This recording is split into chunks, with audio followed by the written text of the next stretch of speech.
எல்லாருக்கும் வணக்கம். Cheese kitchen click பண்ணதுக்கு ரொம்ப நன்றி. இன்றைக்கி சீஸ் கிச்சன் சேனலில் வந்து ஒரு ஸ்பைசி பொட்டேட்டோ ஃப்ரை தான் பார்க்க போகிறோம்.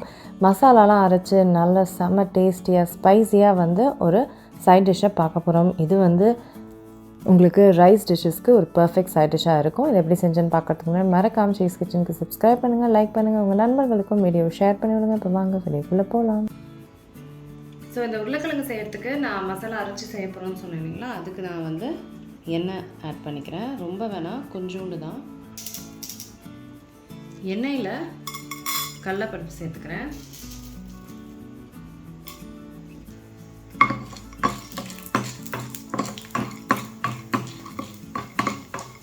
அதுக்கப்புறம் உளுத்தம்பருப்பு, சீரகம்,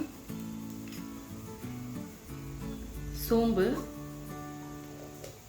கொரியண்டர் சீட்ஸ், தனியா, கடுகு, எல்லாமே வந்து வறுத்து எடுத்துக்கணும்.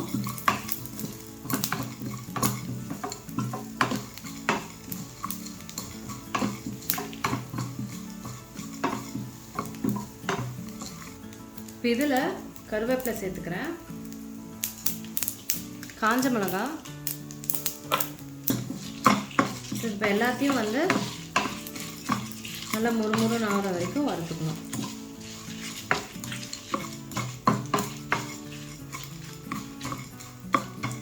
தீயை விட்டுறான்னு பார்த்துக்கோங்க, இல்லைன்னா கசப்பு தன்மை வந்துடும்.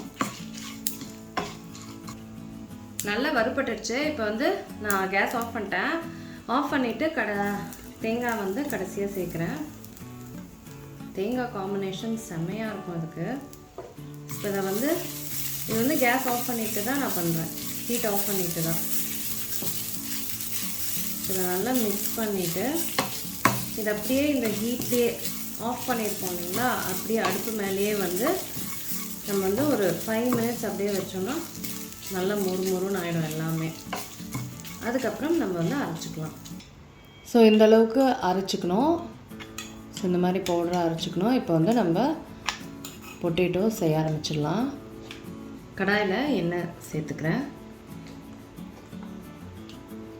எண்ணெயில் கடுகு சேர்க்குறேன். ஸோ கடுகு வந்து பொரிய ஆரம்பிச்சிருச்சு. ஸோ இப்போது பெருங்காயம் சேர்க்குறேன். அதுக்கப்புறம் உளுத்தம்பருப்பு, கருவேப்பிலை, இதெல்லாம் வந்து இந்த உளுத்து வந்து ப்ரௌன் ஆகிற வரைக்கும் நம்ம சாட்டே பண்ணிக்கணும். ஸோ இப்போது உருளைக்கிழங்கு சேர்க்குறேன். நீங்கள் இந்த உருளைக்கிழங்கு தான் சேர்க்கணும்னு அவசியம் இல்லை, நீங்கள் கட் பண்ணி பெரிய உருளைக்கிழங்கு கூட சேர்த்துக்கலாம்.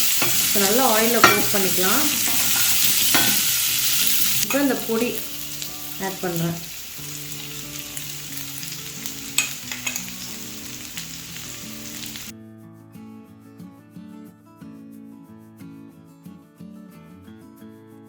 இந்த பொடியோடையே வந்து நான் கல் உப்பும் சேர்த்து அரைச்சிட்டேன். இதை வந்து நம்ம கொஞ்ச நேரம் சாட்டே பண்ணாலே போதும்.